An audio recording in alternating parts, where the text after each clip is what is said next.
nothing but a dirty novel I can't shut if it's uncut and unsought.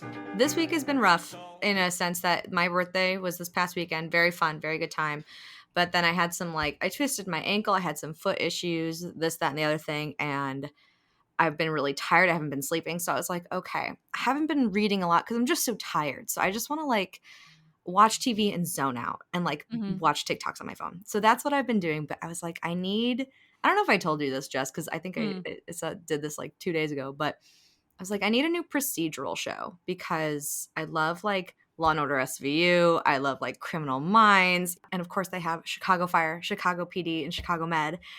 I'll do Chicago Med. And it's good, but then I had some stuff with my foot happen and I was just like, okay, I don't want a medical thing. It's too triggering. I can't do it. It's too triggering.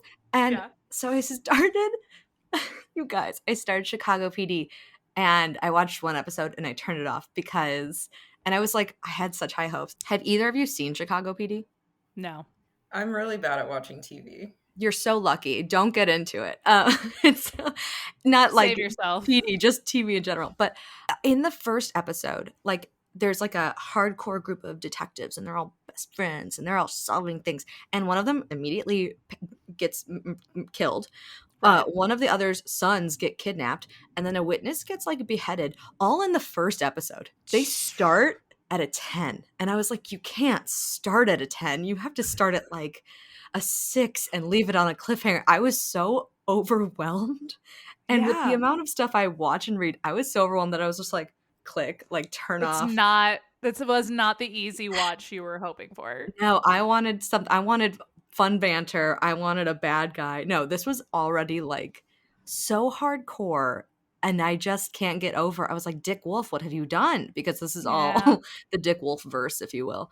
But isn't the Dick Wolf verse? The Dick verse, the Wolf Dick verse? Yeah, the hardcore Dick Wolf verse. But am I just old now? Am I just no, I think you have standards. I think you have no more idea. Standards than you did when you were in college. But these shows, okay, PD and Fire have 11 seasons. Med is the newest one with 9 seasons. They've been on for over a decade. Yeah. Well, and we all live in Chicago, and so I feel like I don't know. It's one of those things that I feel like there are some Chicagoans like me who have never watched an episode, and then there's some that are super obsessed with it, and there's very little in between. I don't know many I'm in casual. I'm not. You obsessed. aren't though, because you've seen so many seasons. Because it was something to put on, but I'm not obsessed with it. But what we did when I was into Fire, because also those guys are hot as shit, or at least one, Kelly Severide, call me up, Kelly. They go for a coffee at the Bean. And they'll walk past it and they'll go to the fucking, what's it called? The Millennium Falcon? No, the water. It doesn't matter. But they just casually go to a coffee shop there. And I'm like, there's no coffee shop there. No one goes there. And it's going to be so overpriced. It's the layout of all of these shows doesn't make sense. It's so fun to make fun of, but I get so wrapped up in them.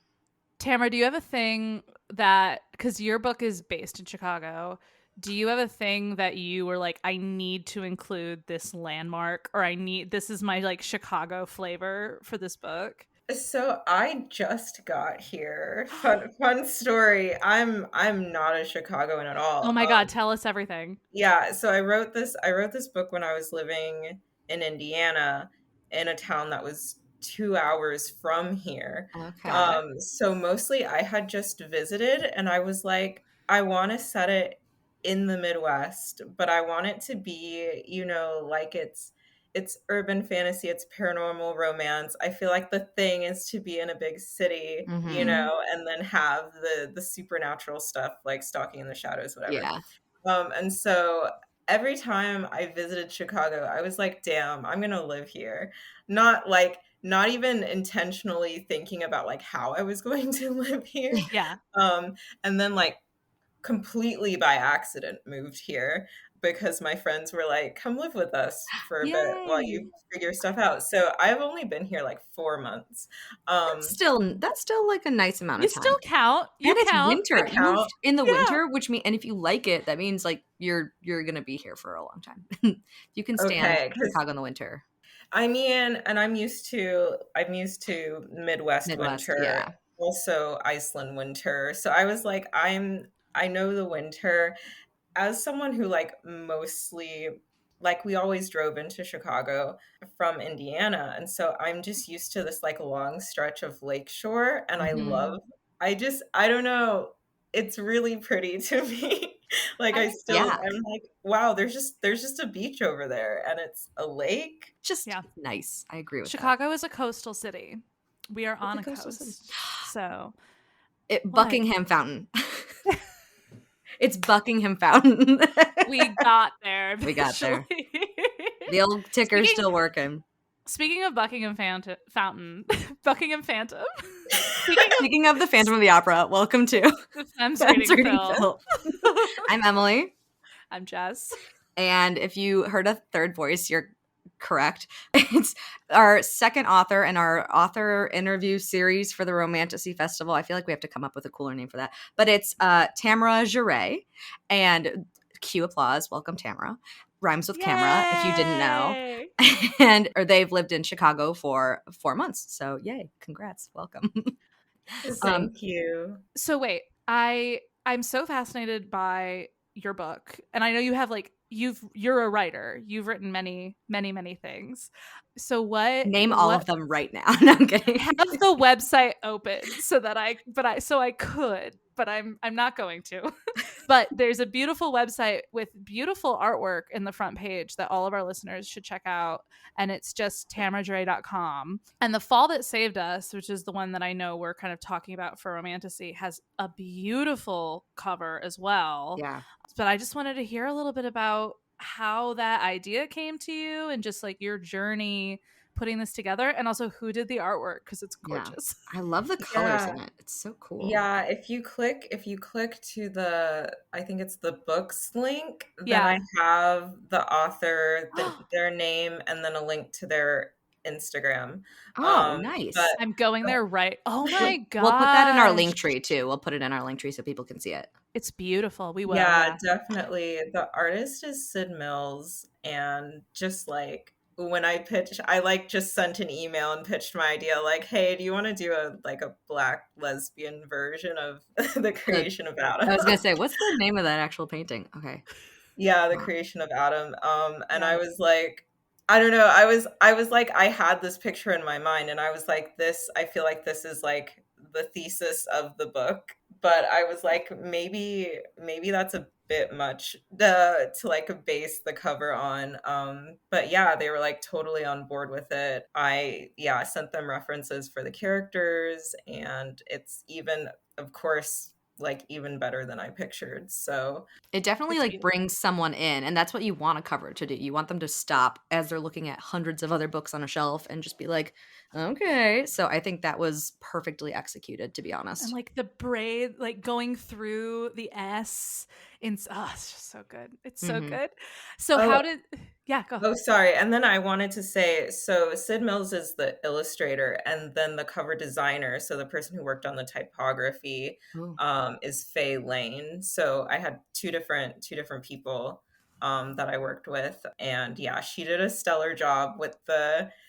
She gave me like 4 different versions of the cover, and I was like, I really like the S in this one. I really like the way that the hand curves through that in this one. So we like kind of combined a bunch of different versions Yeah, for the cover. it's so I'm like now that I'm like looking at it, I'm like, wow, it does like go right through the H and the A of that. I and, can like, tell that you're a swirls. very detail oriented like I keep seeing more things as I look at the cover, which is so cool. Would you mind giving us like a tiny little summary synopsis, Oh, yeah. like the back jacket, if you will, of The Fall That Saved Us? Yeah, so The Fall That Saved Us is a sapphic paranormal romance that is a mix of, I feel like, cozy and deals with some like kind of dark themes as well. So it is about Cozy and dark is the best way to. It's a cozy dark book. Yes. yeah, like I feel like most of my stuff actually is cozy and dark simultaneously, which is a weird little corner to be in. But when I give the easy description of the book, I'm like, it's about a woman with an angelic inheritance. So she is connected to her namesake archangel. She's from a family of demon hunters. She leaves that life behind because it is stressful and has caused her a ton of trauma. And she's like, you know what? I'm going to leave home. I'm going to live the life that I want to live. I'm going to open my cozy little bookstore because, I mean, I'm a writer. I love bookstores. I'm also a bookseller. Book selling is not this cozy, but I wanted to write like a cozy fantasy version of book selling. Mm-hmm. Then, you know, she's thinking she's living the life she wants to live. She's escaped her past, and then her past comes back to haunt her in the form of a succubus named Avitu. And so now she has to reckon with, you know, like her not only like physical scars, but also just like emotional scars from her time as a demon hunter. And her succubus love interest helps her through her emotional journey. So really, it's more of a I feel like it's more of a character driven book. So if you like that kind of thing, if you like exploring difficult emotions, maybe you'll I like love this that. book. I mean, was I gonna know say- that you said you've listened to a few episodes, but I feel like I tend to bring the character driven angst. I also want to say Avichu is a beautiful name for a character. That's cool. awesome. Did that come from anywhere specific? So I did a lot of just like names of angels, names Yeah. of demons, Yeah. like searches. And Avichu, so I wrote another demon hunter falls in love with a demon story as like a teenager. Nice. And I used this name back then. So I don't know exactly where I found it, but I definitely found it on a list of just like demonic names. Demon Demonic names. Yeah, it's very cool. Like very, very like a very beautiful name for Yeah. a very dark thing. Yeah. Like Yeah. demony thing. I Yeah, like I that. love that. Okay, first of all, you had said that you had read or written some stuff back when you were in high school, but was there any book series or anything, since you're not a TV watcher, that you kind of like drew inspiration from, or like, you know, in the kind of angel-y, demony like subset of fantasy, of romantasy? Was there anything that like stood out? So, I mean, like as a young reader, I was obsessed with vampires. So literally all of the YA vampire stuff that was Mm-hmm. so I was reading like just before the Twilight movies came out. So this was like, I think Twilight and the New Moon had just come out.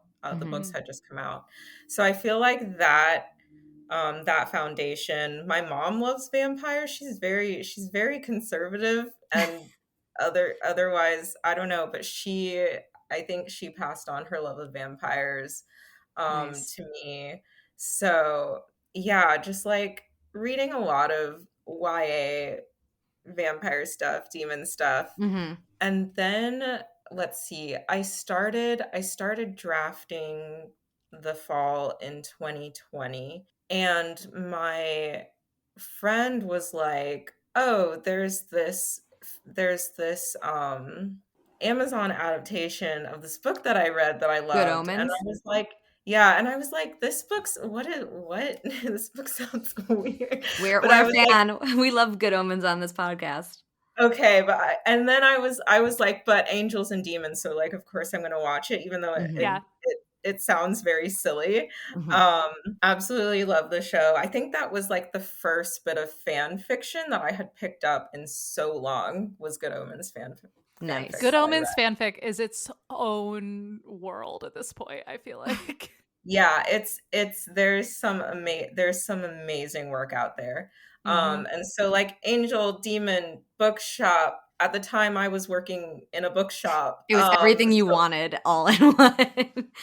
yeah, so I was just like, all of that was like orbiting around in my head, and I was like, okay, what if like these like cozy vibes, but what if everyone's kind of having a terrible time, because every time I write something everyone's having a terrible emotional time, and what if they're black and it's sapphic?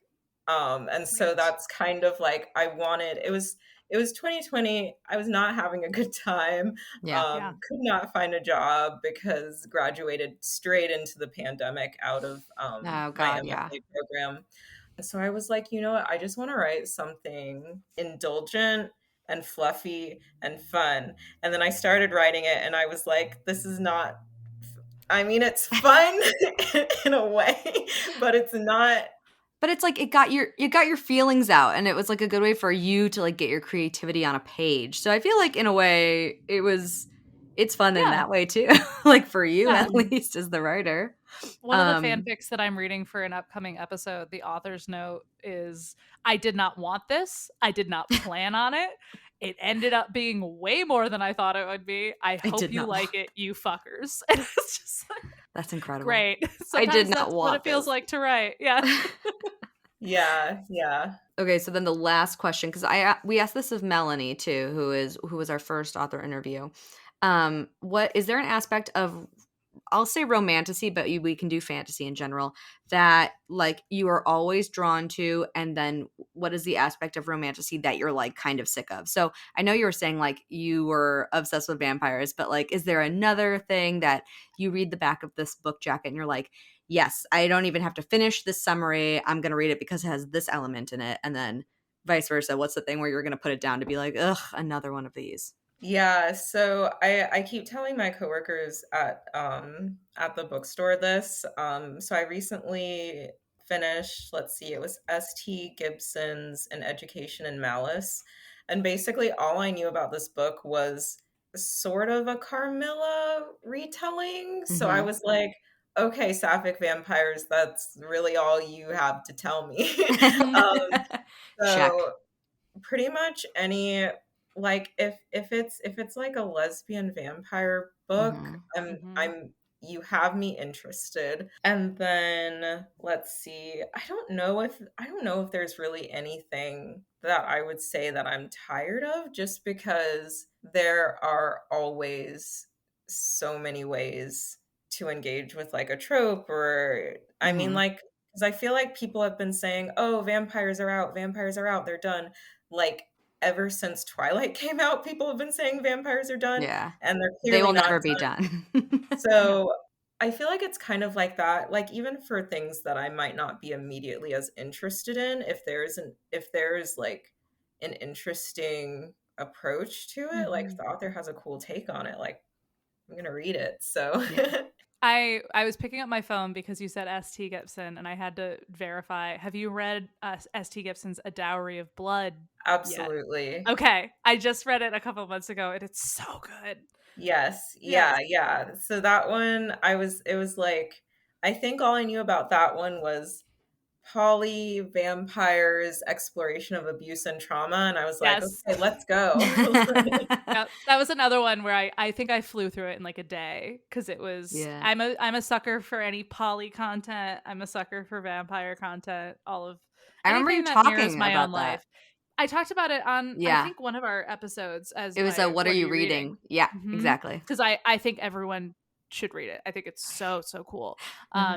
But also you mentioned fan fiction. So what's the relationship to fan fiction for you? Yeah, so I was actually, do you know Podfic?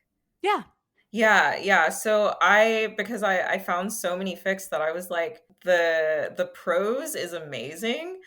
And sometimes I am very dyslexic. I read very slowly. And so sometimes I'll just like read things out loud to like get the rhythm, and also to help myself focus, because if I'm talking, then I'm not doing other things. Like getting distracted.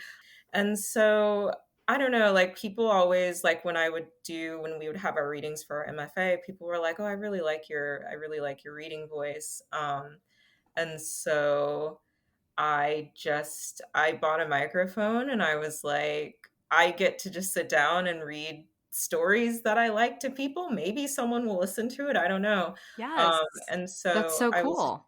So I was recording like longer, like I would say 30 to 50,000 word fics. And my friend would do because I can't do an accent to save my life. So my friend did a lot of the voice acting, and then I would just do the narration, and then I would do the editing and the uploading. So that's so cool. That's so I love it. And for this podcast especially, a podfic saves my life a lot of the time. Was there like a specific fandom, or just like stuff that you liked? I might have listened to some of your podfics. I don't know. That's what I'm checking. Yeah, so mostly it was like during that era, the like Good Omens era, where I was like, oh, these fics are so good. I think one of my favorite ones that we did was Be Still, My Love, Be Still by Entangled Now. Um I think I have listened to this podfic. I think I may have listened to That'd be this so podfic cool.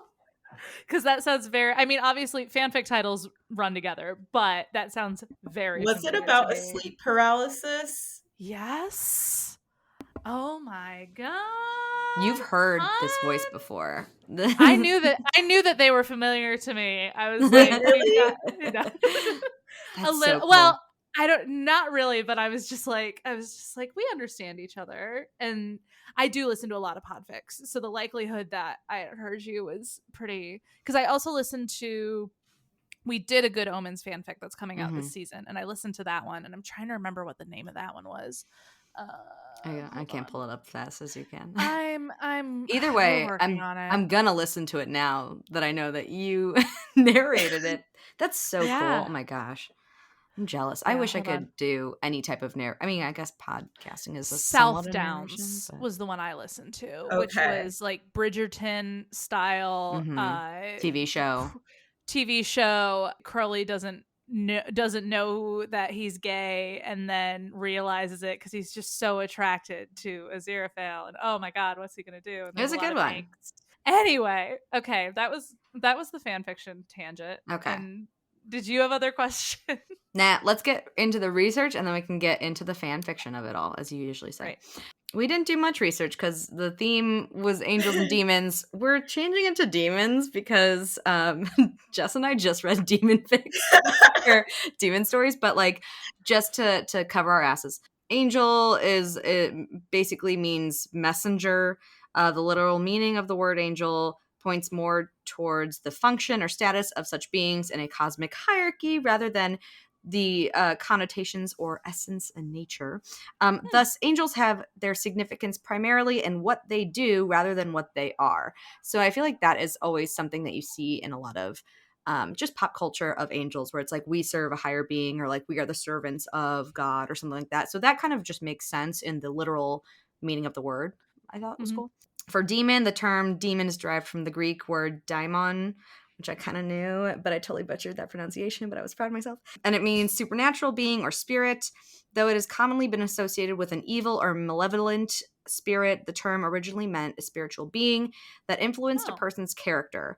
The term gradually was applied to the lesser spirits of the supernatural realm who exerted pressures on humans to perform actions that were not conducive to their well-being. So a demon Interesting. is a cosmic being that basically is like I also, after reading this, I was like, this is actually great visual for me for the angel and demon being on your shoulder, because the demon is literally supposed to be like, you should, to quote a great Dropout episode, you should eat that deviled egg that's on the windowsill It's been on for the a windowsill. week.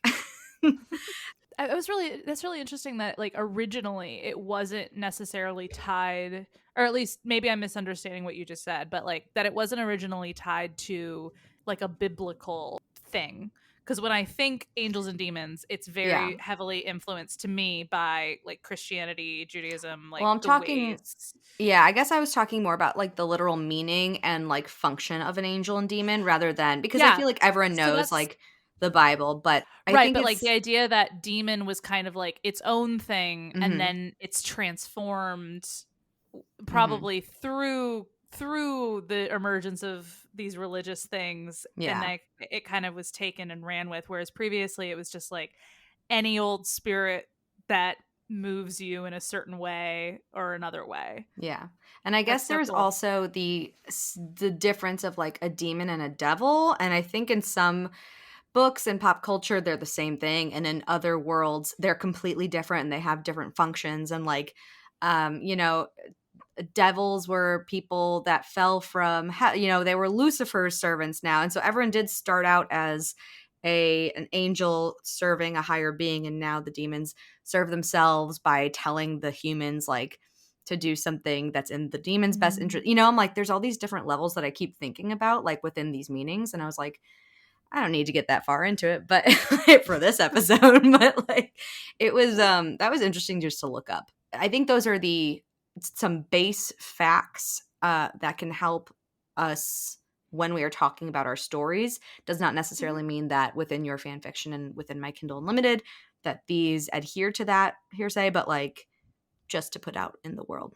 I think that also I have seen some fantasy books that use the other spelling, and it is like, and they do mean like just a helpful spirit. So I think that The the difference is DAIMON, daimon, yeah. Oh yeah, like the Golden Compass Mhm. series, Mhm. and yeah, that's yeah. I'm just thinking about the etymology of.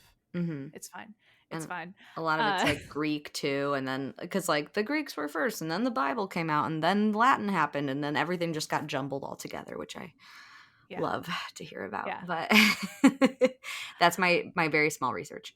Do you want to start? Yeah, I can talk about your fanfic. story. I can talk about fanfic. Let's get into the fanfic of it all. So I know that there was an Angels and Demons AU tag, but I didn't even look up stats for that because I just wanted to know different things, and I feel like I do a lot with the AUs. So the demon sex tag on AO3 has 5,200 fics, and the demon human relationship tag has 3,700. And I looked up like what was the most popular fandom between the two tags, and it's this fandom that if you're just searching through AO3 comes up a lot, but I had no idea what it was until this. It's called Shall We Date Obey Me, which is a dating sim video game where a demon slayer is like one of the main people that you can date. And there are hundreds of thousands of fics for this very specific fandom about this dating sim. Like I love a dating sim. Yeah. I love it. I've never played one, but after seeing like the community around this game, I may have to go find this one. A dating sim, like the whole point of the game, it's like Sims in that is a simulated like world. Oh, like a simulation. Okay. And it's all about like the relationship between you and this sim. Got it. And you're building that relationship. And in this one, he's a demon slayer. So obviously angel demon relationship as a tag is just dominated by Good Omens and Supernatural. You can't, that's most of the tag. And I really was like, do I want to just do a Good Omens fic? But I didn't. I decided to be creative. But what I love about this trope personally is I love the gray area. I love a gray area story. And I feel like that's what naturally happens with this trope. Like both characters are pulling each other out of their comfort zones and into kind of an idea of like, oh, maybe this is true actually. And I feel like you get that a lot in Good Omens as well, but then the other stories mirror that a lot too. And there's also a lot of creaturey stuff in Angels and Demons. I'm in. So that's what we're doing today. So my fanfic is called My Demons Play Well With Yours by Only One Truth. And I have read this fic before and found it through the demon sex tag again. I love this tag so much. The demon sex tag. Okay. If you know what you want, you could just go straight to demon sex. I do really love fan 4,000 stories. It is a James Bond, the Daniel Craig 007 and Q, who's played by Ben Whishaw in the... Okay, so I have never seen, I don't know anything about 007. That's fine. So that part's going to go over my head, but I'm here for the... I feel like because this is going Angels and Demons, I feel like that's going to be okay though. Like you don't need to know. They do because they basically, it runs parallel to the movie Skyfall. Okay. So I will explain to you things about Skyfall, and but honestly, it's fine. Don't worry about it. This is not the first time I have had to explain. Actually, most of the season that we're currently recording, I have to explain every single fandom to our current guest because she has no idea what she's talking about. But because what had happened was the fandom, because Ben Whishaw was in it as Q, and Ben, if we need to do a quick Google to know what Ben Whishaw looks like, please do. But he's a very, very like small glasses British dork, and like very like he's the quartermaster, which in this world is like the tech guy, and like knows a lot of things and is kind of sassy with Bond. And of course all the fanfic writers were like gay, and so they just started writing fic, and this fandom blew up. There are a lot of James Bond fics, but this pairing for some reason has just kind of dominated, or at least for me it's dominated because I was deep in that fandom the moment that I saw the movie. That's Ben Whishaw. So just like a tiny nerdy. I Giving know you a how little the bit of a- fans did this. Yes. You see? When I see a man, I'm like, I know what the fans are going to do. When you see a sweater vest wearing glasses man Mhm. who knows some things, paired with like James Bond, who's masculine and like very, very sexual, and there's something fun about making them queer. And like it's a really fun pairing. I reckon, like, even if you don't know it that well, I have a great time with these fics. This one was published in August 9th of 2017, so it was actually published fairly late because the movie came out in 2012, I believe. So there's still people making art about this pairing. So the tags, I'll talk about the tags and then I'll get into the plot just a little bit more so you have the background you need. But I just loved the tags for this fic. So not everyone is a demon, but everyone knows they exist is one of our tags. Flagrant misuse of curses, plagues, and other demonic capacities. Plagues. Yeah. Blood, danger kink, rough sex, slightly offensive religious jokes, and slightly canon compliant if canon had a demon tossed into it. So that's what we're up to. So Skyfall generally is James Bond is on a mission, obviously, and at the very beginning he like falls and is presumed dead, but he's not. He comes back to headquarters of MI6, which is where obviously he works, and it has been attacked and kind of turned on its head. They figure out who it is. They go get the bad guy. They imprison him. That's when Q comes in because he's been kind of hired. The old quartermaster was killed in the attack, and so they bring in this young new quartermaster to kind of take over. And so there's all this tension. There's all this like, who are you? You don't know what you're talking about. And it's like, I assure you I do, Mr. Bond. So it's one of those. And then essentially they fight together, and at the end of it, the whole thing is they're going after the head of MI6, whose name is M, played by Dame Judi Dench in Skyfall. And Bond takes her to his family's home, which is in the middle of the country, and tells the quartermaster to distract Silva with technology to buy them time. And he basically home alones this house in order to catch the bad guy. And in the process, M gets shot, and it's very dramatic. And that's kind of all you need to know. Okay. Yeah. Any questions? No, but I love that you turned Home Alone into a verb. It is though, isn't it? It's a very specific verb. Yeah, it was good. We all know what that, like, if you home alone a room, yeah, we all know what that is. It's not enough to say to booby trap the house. You have to home alone the house because it's just more intricate. A booby trap, a booby trap implies a level of sophistication that is not Booby trap here. is the Goonies. Home Alone could be murder. That's what I would say. To me, booby trapped is you like bought a trap door and you installed it. Home Alone is you have a pillowcase full of nails and you're just gonna see you're gonna see what happens. That's what I mean by Home Alone. Okay, so let's get into it. So some notes about this pairing, because I feel like for fanfiction, pairings kind of build their own lore. And there's always a trait or two that may not even necessarily be in the movie, but the fans have decided that this is present now. So a few of those. So Q is often referred to as a cinnamon roll. So it's cinnamon roll could kill you is his tag a lot. And then it's a thing that James Bond courts people the way a cat courts people. So he's written a lot as just like hanging around and just being there, and that's how he makes his interests known, and every once in a while brings a snack or something. A lot of these are workplace romances because they work together, and so like they're dangerous spies, but mostly they're like in their office, so that's always fun.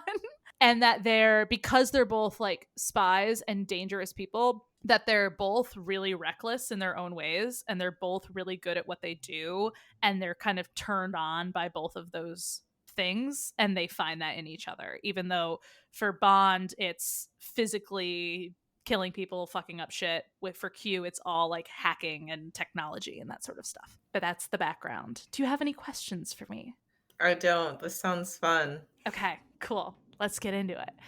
So we're right after the first attack on MI6. So the old quartermaster is dead. Everyone still thinks James Bond is dead. It's just absolute chaos. And M is ordered by the government that she needs to clean house. M is basically ordered, like, we know that this attack had to have happened because somebody fucked up. Like, somebody wasn't paying attention. Like, there's clearly like a mole in the house, so we need to figure out what's going on. And so in order to do that, in order to help her clean up, she hires a demon as her new quartermaster.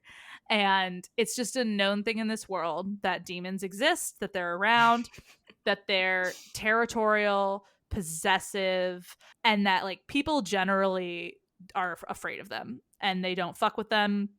And there's like a ranking system for demons. So the ones that are just out and about are called like Knights of Hell. But then there's Dukes of Hell that are supposed to be more dangerous, more scary. And so they hire this demon to be the new quartermaster. And M is like, yeah, he's really possessive and he's a demon, but he's fine, and he's really good at technology, and I trust he's reassured me that he's very professional. And He's reassured me. yeah, he's like, We're fine. he's ready to work. He's ready to get to work. And she also says, and also, by the way, you already actually signed the paperwork approving him. There wasn't anything on the form needing me to disclose that he was a demon, so I didn't. And so actually he's hired. So I don't know what you're talking about. And so Q starts as the quartermaster. And so picture Ben Whishaw, like the picture that Emily just showed you, but with snake-like pupils, so like vertical pupils. Okay. A whip-like tail, and otherwise looks like a human man. Sexy. So when Love so I was picturing like kind of a stereotypical demon tail with like a triangle at the end of it. I don't know if that's what the author intended, but that's what I pictured. That's basically like Crawley though in Good Omens, isn't it? It's like it's all humanoid except for the eyes and doesn't he have a tail? I don't think he has a tail. He No, doesn't have a tail. but the eyes, yes. Okay. Like, but otherwise totally human. Yeah. And so he immediately starts rooting out the people involved in the attack, because the thing with with demons is they're really good liars, and so they can catch a liar. And the thing that everyone notices is that he fires people very pleasantly. He just is very like, well, so we're just gonna let you go and it's okay. And someone notices that he like pats someone on the head and says, you've done a really good job, but it's time for you to go now. And there's a lot of people who are very against him being hired and complain a lot to M and kind of like are difficult for him to work with. And he doesn't really pay attention to it, and it slowly wins over the other people in Q branch, which are the people that work for him, like the other techies, until the psych department gets involved, because they all hate demons, and they start to do more frequent psych evaluations on Q branch, because they're like, we're concerned about your exposure to this dangerous creature. And they try to basically remove 10 of his employees, which would be about half the department, because they're like, well, we're just really concerned about everyone's psych evals, and rather than alert Q to it, they send it directly to his employees. And so the quote was, he reassured everyone that there would be no firing without his signature, rather gleefully shredded the papers, and then exited Q branch regally, calmly, with an eerie silence. And then the next day, on the walls of the psych department's personal lounge, in dripping letters, is kindly remember that it is protocol for all heads of branches to approve the removal of their employees. I do not find this amusing. And then on the opposite wall, cease harassing my minions or I will end you. Thanks. My minions. And it's written in blood on the wall of the psych lounge. So Yes. Do we know whose blood that was, or it ends up being chicken blood. okay.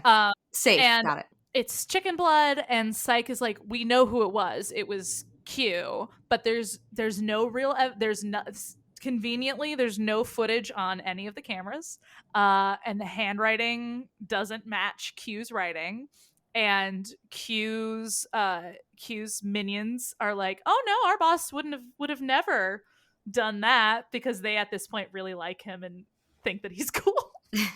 So that basically starts happening with some regularity. Like when Q has a problem with something, all of a sudden chicken blood writing will just end up on the walls of offices, but it's never enough that they can actually do anything to discipline him or call him out on it, because nothing matches and there's no video evidence. So much This chicken is- blood. Yeah, so much chicken blood.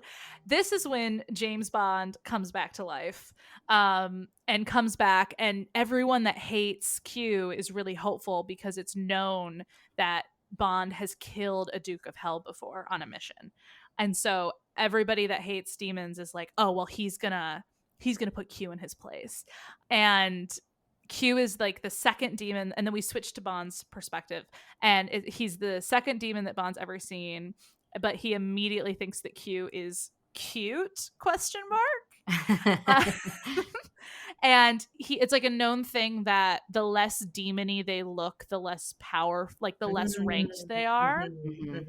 And so he's like, oh, well, he just has the eyes and the tail, so he must be like, he's not a super dangerous demon, and M has vouched for him, and he's like, and James is a spy, so he's used to kind of analyzing people, and he's like, oh, I can tell that Q is trying really hard to also look non-threatening.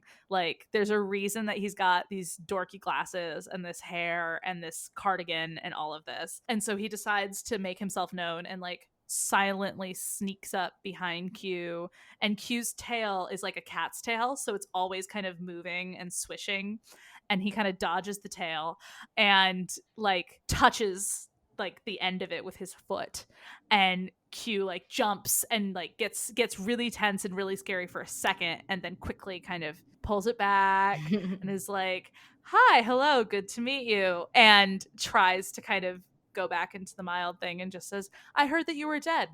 Congratulations on being alive. And says, I looked up your records and I saw that this is the 9th time this has happened. And they kind of like banter a little bit, and Q is clearly trying not to smile, and he asks James like, what are you up to? Why are you here? And James is like, well, I just wanted to meet the latest member of the team, and I just gotta read it because the dialogue is too good. And Q says, and you meant to threaten me, no doubt. I have a terrible temper, I must warn you.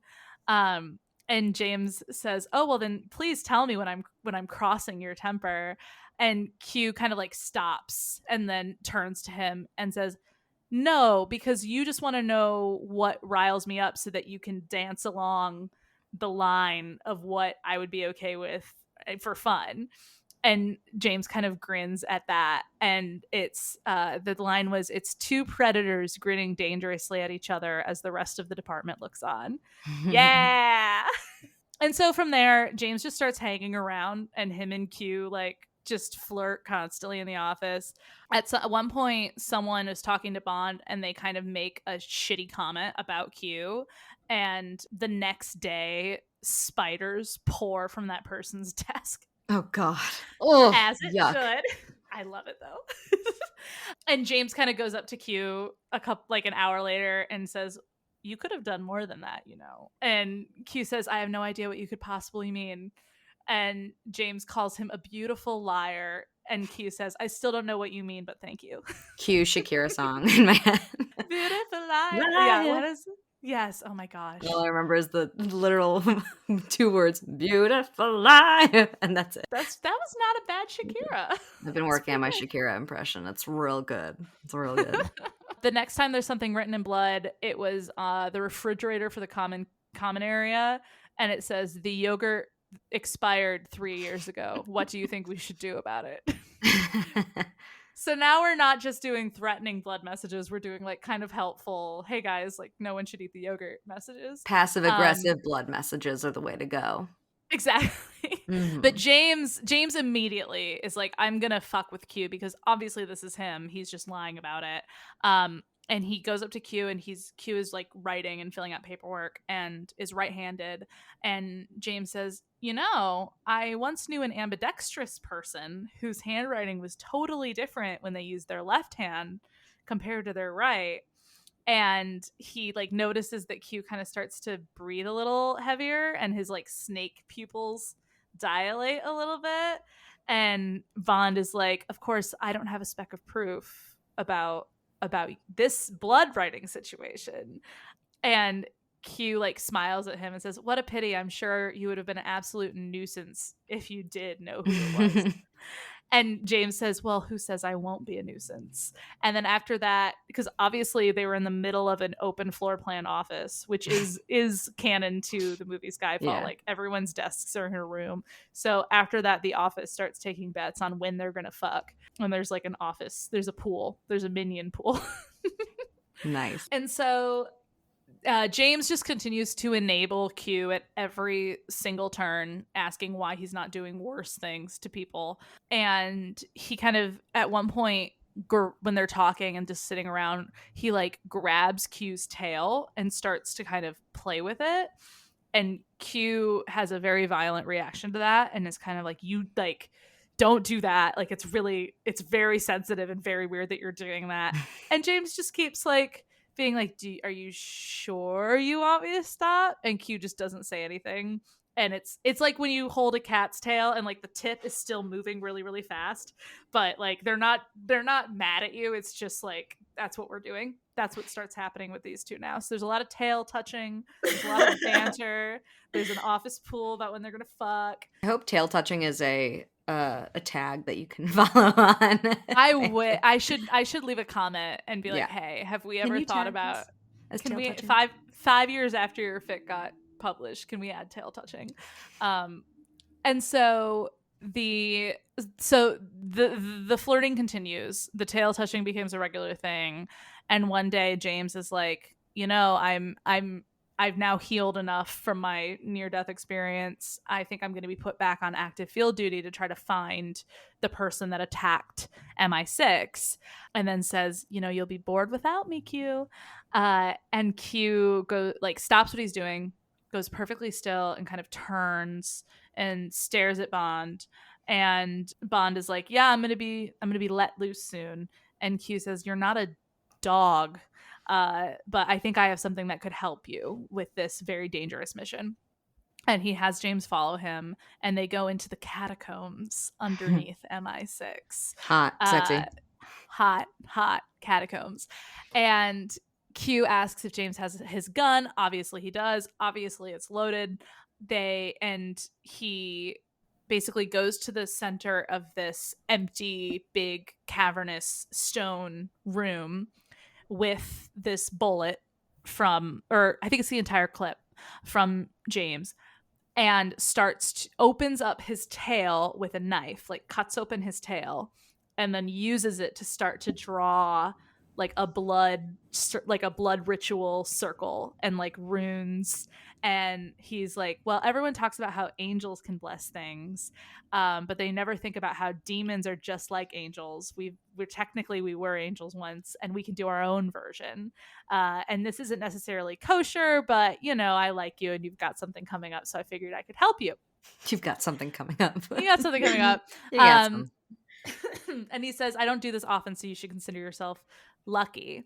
And James is thinking, I should find this really gross, like, because he's drawing with blood, so there's like sounds, there's like, it shouldn't be cool, but James finds it kind of beautiful and is like kind of sitting back and admiring his demon lover friend. And Q says, I need your help with the next part, and tells him to step into the pentagram that he's made. And James like steps over the first line, and he notices that Q kind of like takes in a quick breath when he does that. So obviously he's kind of connected to this circle. And Q explains that for a demon blessing, they need intent, a circle, a sacrifice, which is all something you usually need. But then for a demon, you need a desecration as well. And so the intent is that the bullet will be the most accurate and deadly that James has ever had. The blood is the sacrifice. And he drew the circle already. And then he says, I have a very specific way that I like to be desecrated. And I've heard that you're very good at it. Is it sex? X. And so James is like, oh, okay, I didn't know. And is kind of thrown, but super into it. And kind of just grips Q's shoulder and then like cups his face and kind of stays there for a second. And Q goes, dear me, 007, if this is what you think of as desecration, we're going to be here all night. Okay, Q. Okay. And so then they get into it. And James gives him a punishing kiss, which I feel like I've read the phrase punishing kiss. Yes, so much. So many times. It's great. It's a classic for a reason. And basically they start to make out, and they fall to the floor, and they're in the middle of this blood pentagram, and Q is clutching the bullet. And they I just wrote down so many lines because they're so good. When Q is like fully naked and Bond is on his knee, like Q's like laying and Bond is on his knees kind of staring at Q, and Q says, I'd suggest you stop staring at my cock and do something with it. So direct. And Bond loves that. And then they do a thing which I really appreciated about this fic, because Bond is like, but I don't have any lube. Like, I don't want to hurt you, and we can't just have unlubricated, unprepped anal sex. Like, that doesn't sound great. And Q is like, I'm a demon. I heal quickly. If I wanted gentle, I would have asked you for it. Wow. Okay. So I went from being like, respect to this author, some reality, and then it was like, no, we're demons. We're fine. Just do it. Just put it in. Just do it. Love it. Yeah. And so they fuck. It's very intense. It's the kind of intense where like they start laughing at the end of it. They're like covered in blood. And when it's done, Q gives James the bullet and says like, this will be the most deadly and accurate bullet that you've ever used. It's just the one bullet, or is it like the clip of bullets? I'm confusing myself because in my notes it says bullet, but I think that there was more than one. I think it was the clip. Yeah. Okay. So I think it was 3 or 4 actually. Like he gets one shot to kill everyone. He doesn't get a ton of. He gets 3-ish shots. Got it. And so, but then Q sits up and goes to get his clothes, and James sees 2 giant scars on Q's back. Oh. And says, I thought only Dukes of Hell had wings. And Q says, I hear that they're more trouble than they're worth. They're really fragile and they make it hard to blend in anywhere. But I don't know what you're talking about. I like that. A reveal. Mm-hmm. And so they go back on their way. James goes out and captures Silva, and this is all canon. Goes out, captures Silva, brings him into MI6 in custody. As happens in the movie, Q hates having him here because his demon senses are like, this is my territory and there's a bad man and I don't like it. And then Silva escapes and in order to go after M. And so Bond is like fighting his way out with M, gets to his car to get her away. And Q steps out of the shadows looking like, and this part is not canon, but it looks like he like fought his way out too. And James can tell that like Q killed some people on his way out. Like he looks rough and tired, and like and also he fights people with his tail, obviously. Yeah. Lovely. Yeah. Whip like tail. Like, gotta use it. like sharp with a sharp end. It'd be scary. And so they do the same thing that they do in the movie where it's like, can you leave like a trail of breadcrumbs that will eventually lead Silva to us, but like not right away? And Q agrees. And they have their final showdown, and James fires what he thinks is the last demon blessed bullet. He misses, and then he fires what he thinks is the last demon blessed bullet into a frozen pond to break the ice under Silva's feet. But then the ice breaks under his feet too, and they're fighting underwater. And James is like, "Oh my god, I'm gonna drown here." And Silva gets away and takes James's gun. And then when James pulls himself out, he sees Silva chasing M into the chapel, and which is like on the property. It's like one of those old timey English properties, Manors. Where you, like, had, where you like had a whatever that was called, a church, a chapel. And so they basically have this standoff in the chapel, and James like remembers that he had another bullet and uses it to shoot Silva, the bad guy, right through the eye and kills him right away. And he sees as it hits his eye a like illuminated fiery Q sinking into his skull, which I thought was really cool. I like that. Q was here. Boom. Here. And so they get back to the car. They hear a phone ringing that is like fallen from a henchman's pocket. And James like immediately knows who it is and is smiling and is like, yes. And Q says, 007, good to hear you're still alive. Did you know that a demon can tell when his work sends someone to hell? And they're kind of like flirting a little bit. And M says, give me the phone. And arranges a pickup for them. Q meets them at a crossroads on their way back. And there's so much flirting, and there's so much tail touching, and there's so much like kind of half kissing until they finally get home. And Q basically informs them that when M and James disappeared, the bureaucratic higher powers decided that they needed to take over. They were like, oh, well, M and James are dead, so we're going to just handle shit. And Q tried to stop them, but they wouldn't listen to him. And so he locked down all of MI6's computers and basically shut the place down, and everyone is very angry and very upset. And he's like, so I may have escaped from a prison cell, but I thought it was really important to come find you guys because I know you can handle it. And so they get back. M is like, goes to kick some asses. The higher ups insist on placing James in a cell because they're like, well, you clearly kidnapped M.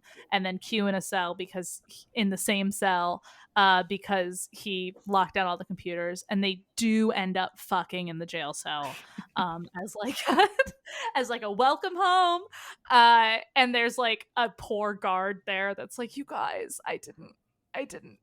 Does he stay and watch? What a fucking perv. Go upstairs. It was his job. He was like the guard. Them. He like, I'm sure turned his back, but like there's sounds. Hear. Oh, he could hear. He could hear that whip-like tail doing things. He could hear.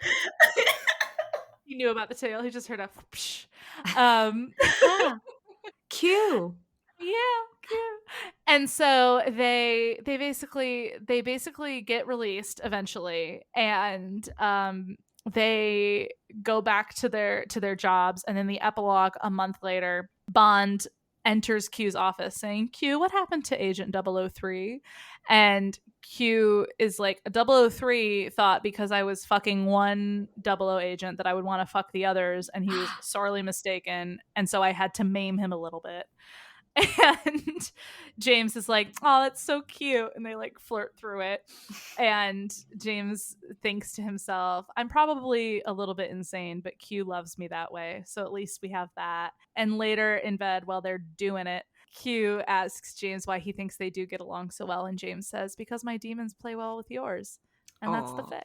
That's the title of the story. They said it. They said the title. They said the name of the thing. Oh my gosh. I do enjoy a Q Bond fan fiction that I've learned from the show. But also, like, if someone on the street were to be like, oh, Bond and Q, I would think of Daniel Craig, funnily enough, but I never think of Ben Whishaw as Q.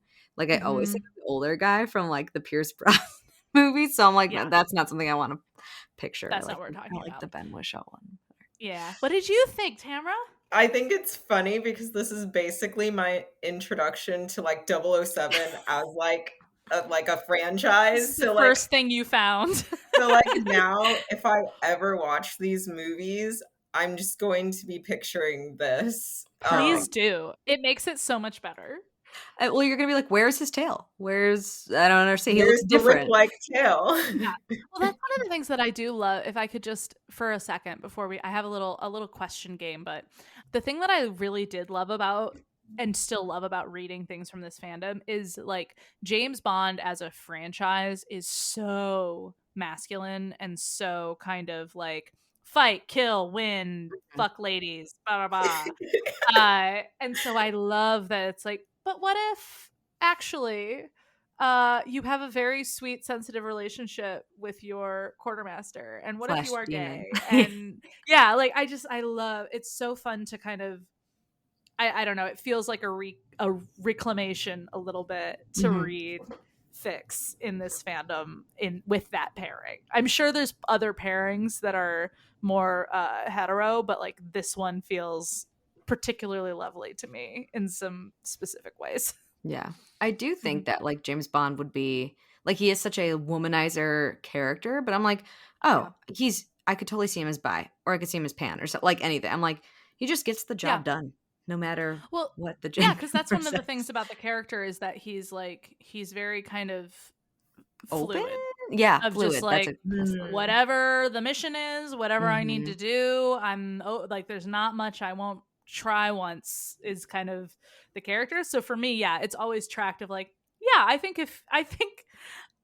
James Bond, if he met the right person, wouldn't really care what the gender situation is. Yeah. Okay, so I have a little quick, like, it's not even a game, it's just a question for the both of you. If you were a demon, which demon-y physical trait would you want most? So like tail, horns, eyes, sharp teeth, forked tongue, whatever else you might want to think of. The first thing I thought of was forked tongue, because this is a thing you can do in real life. Yeah. I've thought of splitting my tongue. I Really? haven't. Yes, I want to do it. Doesn't it hurt? Yeah, it would definitely hurt. Yeah. I don't know. The body mods are fun, but teeth are great. Teeth are great too. Sharp teeth are great. Horns are great. I'm really torn with horns, teeth, or tongue. So you'll have come back to me while I decide. Okay. Emily, do you have a thought? I kind of want to go tail, only because I think it will help me with things. Like if I can, if it has a mind of its own, no, I'm not going to want that tail. If I can control that tail and I can like pick something up over here while I'm doing stuff with my hand, I would love that. I'd love a third hand, but like as a sexy tail. That was in the fic actually, but I didn't say it. Where he does that like in the epilogue, Bond was like, "So why did you cut off your wings but not your tail?" And Q was like, "Tails are useful." Yeah, they're useful. I guess, that's or a stupid question. Wings could be well, I guess, do wings count as a like if you want wings. I kind of do, but also I'm scared of heights, so I don't know. I don't know if I want to fly. So I would probably do horns because I think it would look cute, and I'm a big fan of like an ears moment in general, and so I would probably like, especially if I have this hair, this with horns, I think would be no function, cute. Just for the cute factor. Just for the cute factor. Understood. I want to be able to blend in if I need to. Yeah. But I also want to be able to not if I don't want to. Yeah. Obviously. I would assume I could curl my tail up and put it in a bag. Put it up your back if you needed to. Yeah. Like, tape put it in my pocket. In my pocket. But if it's what is that? It's a wrist. If it's like the one from this fic, it would still be kind of moving a little bit. So you might have like you may have some weird but in this from that. In this scenario, I get to choose, so that's why. So no, it will be fine. How are we doing, Tamara? We can also do all three. Yeah, you don't have to. So. You don't have to limit yourself. You know, I would love a teeth, tongue, horns combo, but if I had to choose just one, I would probably do teeth. Okay. Better to eat your steak with. Yeah. What's the winning? Why is teeth the winner if you had to choose? Unfortunately, I'm a vegetarian, so there's no steak. Better to But eat the carrot with. Sorry, never mind. I don't know. Maybe it's going back to the vampire thing. Like I've just Mm. always wanted teeth. Like I've also considered trying to find someone who will like I've seen file that my teeth. too, like the Yeah. body mod thing. Yeah. Yeah. So I don't know. I just think it's fun. Mm-hmm. Um, it's just a good aesthetic. I think it's the same reason that you're like horns. They're It'd be cute. cute. It'd be really Yeah. cute. Yeah. Yeah. Yeah. Nice. I think there's no wrong answer to this question, which is why I picked it. So I think we'll all be really fabulous no matter what we choose. Well, that was a good story. Thank you. Thank you. Good job, Jess. It was really nice to like find it and go, oh, I remember this, and reread it and do it for the pod. I love it when that happens. So it was my pleasure. They said the title in the story, which always wins. We should get into your Emily. Yeah. We should get into your stuff. To Your take demon a stuff. full 180, I read what I would consider demon fluff. I read some demon fluff today, and I'm going Great. to tell you about it for this demon episode. It was actually really fun. It was called I read A Demon and His Witch, book 1 of the Welcome to Hell series by Eve Langlis, Langlais. Legolas. Eve Langlis. Eve Legolas. It's 159 pages, and I forgot to write when it came out. I found it and I was like, this is interesting. And then I was like, okay, I might read this series because it's cute and fun. So, Isabel. It's Isabel with a Y, but I'm probably going to say Isabel because I think it's fun. Or Isabel, maybe. She's from like Spain.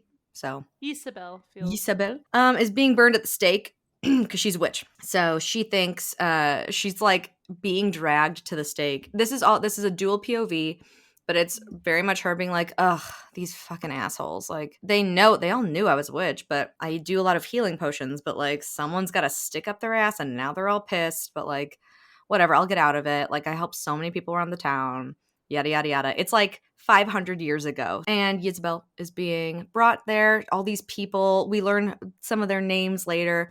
But she's like, okay, I don't see Francisco. That's her lover. They meet in secret sometimes because his mom is like not okay with, them meeting up. Like she wants her son to be married to like a well-born girl, and she lives in the woods, and this, that, and the other thing. So she's like, Francisco's gonna come. It's fine. As she's being tied up, she keeps looking, and she realizes the person who's leading the group to the mob to burn her at the stake is Luisa, which is Francisco's mom. And she watches as Francisco comes, and she's like, finally, he's gonna say something. He's gonna stop his mom. And she just watches him as he's like looking around and is like, yeah, burn her. This is What silly. a coward. And she's like, what a fucking coward. I gave my flower to this man out on a haystack in the woods multiple times, and he's not going to help me. I thought we were in love. Oh my gosh. And she thinks back to her grandma, and she's like, her grandma passed down a very dark spell that was never to be used unless in the most dire of circumstances. So as the fire starts at her feet, she looks up at the dark sky, and she starts muttering this ancient curse. And it turns out it's a dark spell offering herself to Lucifer in exchange for revenge. That's how we start. I love this. 500 years pass, and we learn that she has been the personal assistant to the devil ever since she was burned at the stake and arrived in hell. Her service for her 500 years, Lucifer took the 5 people that were like the head of the mob, or like who, were in charge of getting her burned at the stake, and dropped them in hell and tortured them for all eternity because she was the personal assistant. So she's like, it's been great. In a few days, she's about to be free, and she's about to just like live in hell and have a good time. Like over all these years, she's become like the hardcore personal assistant. Like no one can get past her to like into Lucifer's office, and she's like a badass, and she has like a shoe collection that she loves and all this stuff. She's best friends with Lucifer's daughter, who he hates but like kind of loves. Lucifer sees Isabel as kind of a daughter, but he's just like, oh, she's such a bitch. But like, don't fucking talk to my assistant like that. It's like that kind of thing. Yeah. So she has this like, she's cultivated this community almost. But the one thing she has not done is dated or had sex with or been anywhere near other men, because she's just been too brokenhearted, and she doesn't trust men anymore because stupid Francisco and the coward that he is. Fucking Francisco. So in a few days, she's about to be free. She steps into Lucifer's office and is immediately set on fire. And it lasts for like less than a minute, but all her clothes burn up. And she was like, that hurt. And this has not happened in 500 years. And now she's standing there naked in front of Lucifer. And he's like, here. And he throws her clothes. He's like, okay, so I wanted to tell you before that happened. But I'm really pissed off because the 5 souls that I took down here in exchange for your service have escaped hell. And I'm really mad about it. And the thing is, until you find them, not only are you going to relive your burning every day, and it's going to last a minute longer each day, but also you're still going to be my personal assistant, which I don't want because you're a dick. And so you're going to need to find these souls. And it's like this whole just like plot dump. And I was like, I know what I signed up for, and I'm happy with it. I'm so happy. So we got in there. We know exactly what we need. So if any of this, and so she like demands to read her contract, and in it says, if any of the souls escape while she is still within her 500 years, her sentence is extended until the soul has returned. Plus, she has to relive her burning every day, and it's up to her to bring the soul back. So he gives her this like, that's kind of a dick move to make it up to her to bring the soul back. it's a deal with Lucifer. She should have read the fine print. I guess. So he gives her this like pin or like a token or something. And so when she finds the soul, she just has to like tag it, like play tag with the soul, and it immediately returns to hell. She's like, okay, I can do that, but I'm not like a fighter. I'm not like a tracker. How the fuck am I supposed to find these people? And he's like, well, I have a bunch of DNA from when we like torture them every day. We have to like take the DNA off we have of these like so much blood. like we have to take out the DNA from these like torture devices. So like if you have like a tracking spell, I could just give you that. And she's like, that's not how this works. I was a healing witch. Like I can't really do that. He's like, okay, I'll also just like lend you a tracker. But while I call him down and like assign him, why don't you like go invest in some like fireproof clothing and like get your affairs in order and start figuring this shit out. And she's all like fucking angry, and she like walks away, and Lucifer's like, ha ha ha. And then we go, that's like, again, chapter 2. So like so much has already happened. Remy, one of Lucifer's like top trackers, is called to Lucifer's office. He gets assigned to this. He gets called in on the special assignment. We learn that he is half demon, meaning that he can do magic in the mortal realm. So Isabel can go up to the mortal realm, but her like power that she has honed in the last 500 years won't fully work up on Earth. She will revert back to her like mortal strength and mortal powers. So while in hell she's a very powerful witch and no one wants to fuck with her, up there she will lose in a fight most likely. So since he's half demon, he can do magic up there, and we learn that he's a fire demon especially, which comes with a few caveats that we learn like throughout the book. He gets this assignment from Lucifer, and he's like, as he's walking to Isabel's like quarters, because she lives in the palace pretty much, we hear his internal monologue of being like, oh man, I can't believe I have to like help this like old lady, like, because he thinks it's a 500-year-old witch. He thinks it's like a crone, which nothing against crones, hashtag free the crone. And that's the shirt, free the crone.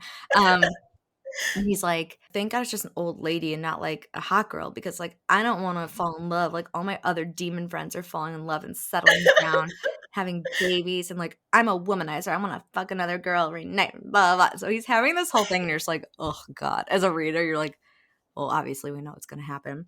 But he goes to Isabel's door, and she opens it, and she's like, who the fuck are you? And he's immediately like, boing, like eyes coming out of the head, like the tongue lolls, like she's like super hot. She has this like long dark hair, and she's very voluptuous and like very classic like Mediterranean features, if you will. He doesn't introduce himself. He's just like immediately like says something crass, like, hey baby, I'm your worst nightmare and your wettest dream, or some shit like that. And paraphrasing. And she just kicks him in the balls and closes the door. She's like, fuck off. And he's like, what the fuck? I love her. He like kicks himself back into the room, like kicks the door open, and it's like, the fuck? And they start like bantering and are like, I'm your new partner. What? No, you're not. Beep, boop, bop, boop, beep. And as they're doing this, it's quite obvious that they're both very attracted to each other. but they both think the other one is like a jerk, pretty much. Mhm. Remy thinks he knows where to find the first escaped soul sorry. In parentheses, I said to get some. And I was like, to get some what? No, the soul wanted to have sex. He thinks, because he's like, if I was in hell for 500 years, I would want to go have sex if I got out of hell. And he finds out, he like heard from his like network of demons that like there's a soul that usually does like mirror sex with witches or something. It's like this very I don't know. But he's like, Mirror sex. Mirror yeah. sex? Yeah, like a witch will conjure him like his image through a mirror, and they'll like. I thought they Do were it? just fucking and looking in a mirror. Like, No, I like, think that's his whole thing. Is that? Okay, here's what I'm wondering. Either they conjure him through the mirror and that's his short-term portal and he can like get out, or it's like video chat sex. Okay. Yes, But like that with makes hell. more sense to me. Yeah, when you first said mirror sex, I was just like, oh yeah, so he just really likes doing it in front of mirrors. You know the like theater like warm-up mirroring game? It's that, yeah, but with sex. that was sex. And so she's like, okay, great. Let's go to the nearest like portal to the mortal plane. And he's like, great, I have a car. And she's like, no, we can use my broom, which I was like, love that. And whilst flying, he starts making suggestive comments to her on the broom because like they have to get very close and his hands are on her waist. And she's like, I've never felt like this in 500 years. And I shouldn't be feeling like this because all men are awful and bee boo bop. And I'm going to say that a lot, Tamara. I'm sorry. And whilst flying, he's getting her hot and bothered. His hands move a little, but because she's like, no, men are bad, his hands move like down to like, graze her butt or something. And she does like a sharp turn and flings him off the broom into like a devil pool or whatever. And he gets all pissed, Obviously. but then they're like at the portal. And so, bantering, and he's all wet, but he's a fire demon, so he can immediately dry his clothes. And she's like, damn it, he's hot. Anyways, let's go get this guy. So they go to the first place, and Remy goes around the back. It's like a apartment or a house or something to collect Pedro. That's the first soul. He was a cheating asshole who helped collect her to be burned at the stake. And as they were like bringing her to the stake, he basically tried to like feel her up. And so she was like, okay, first guy on the list, that asshole, to be brought to hell. So they go into this like apartment. She knocks on the door and she's like, I heard that like Pedro got out of hell and like I also have mirror sex with him and like I would like a turn. And the witch that's in there's like, oh my God, totally. And like lets her in. She like, stops the witch with like a quiet spell or whatever. And Pedro tries to put up a fight and he like manages to knock her unconscious. And at that point, that's when Remy comes up around the corner. He's like, that's my witch. And he like, punches Pedro out, which I had an issue with this because I was like, okay, escaped souls. But I'm assuming they're in like corporeal form. Yeah. When they're They on the must real be. plane. So just put that out there. And he manages to like, knock Pedro out. He takes like the token and like, puts it in Isabel's hand and like guides it to like touch Pedro. So he's immediately sent back. And afterwards, he takes her back to hell. He like carries her through and he's like, I got to wake her up. And he sees the pool that he fell in. So he just immediately like dunks her in the pool to wake her up. And she gets all pissed. And she immediately like, she's like, we're done. You're done here. Like, we're not working together anymore. She runs to Lucifer's office to be like, fucking take him off the case and fire him. But he won't. Then, he's like, I'm the fucking devil here. Can you just do this? And she's like, yeah, totally fine. We learned that he's dating Mother Earth, by the way. Amazing. And so she's like, fine. And she like turns around, takes out her like hell phone, if you will, cell phone, and is like, hey, Mother Earth, like, just so you know, like, I caught Lucifer oogling like so-and-so, which is like true. And she like hangs up and immediately the girlfriend comes in and is like, what the fuck have you been doing? And Lucifer's like, fuck. And she's like, bye. And, she walks away. So I'm like, I love this dynamic of, yes, you're the personal assistant to like the literal devil, but also you have him by the balls. And I love that. Mm-hmm. So that's fun. The next day she's getting ready. And she like takes off all her clothes because she's like, okay, it's coming. Because the burning happens at the same time every day. She burns for 2 minutes. and it sucks. And as she's doing this, she remembers, she's like, thinking back to when she brought Francisco to hell the first time. She remembers like going up to the mortal plane and like sneaking into his bedroom and being like, I'm gonna fucking make your life the worst. And he's like, you can't do anything, you're dead. Like the pit opens up and she like grabs him and like brings him back. She's like, what a good time that was. And then like as that memory ends, like the burning stops and she's like, okay, this, we've got one down, 4 to go, blah, blah, blah. She's getting dressed and Remy, who has been knocking at the door, but she's been ignoring, breaks down the door and is like, I heard screaming. I smell burned flesh. Are you okay? And she's like in her underwear and she's like, I'm fine.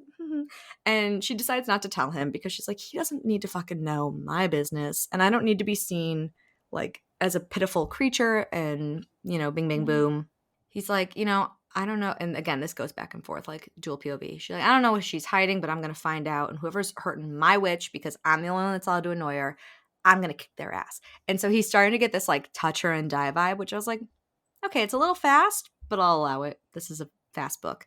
That day, they're going to hunt down Emmanuel, a baker who claims that she was a witch because her bread wouldn't rise. And it's just because she was a shitty baker. But she helped lead the charge of burning her at the stake, so she also went to hell. Mm-hmm. They have time before they catch her, so they go to the prison to talk to Pedro about like who let him out of hell. He can't speak. All the videos have been erased. Clearly, he's been put under some enchantment, and so they're like, something's fishy here. And frustrated, Isabel and Remy are bickering to the point where she uses magic to like bind him and pin him to a wall because she's like, you're not like dealing with this, I am. Being a fire demon, we learn he can break spells that like bind him like that. So he immediately does. And he leans in. Hot. Yeah, he leans in and he kisses her like in a fit of anger. And it outrages her. She's conflicted because she's never had a kiss that makes her want more.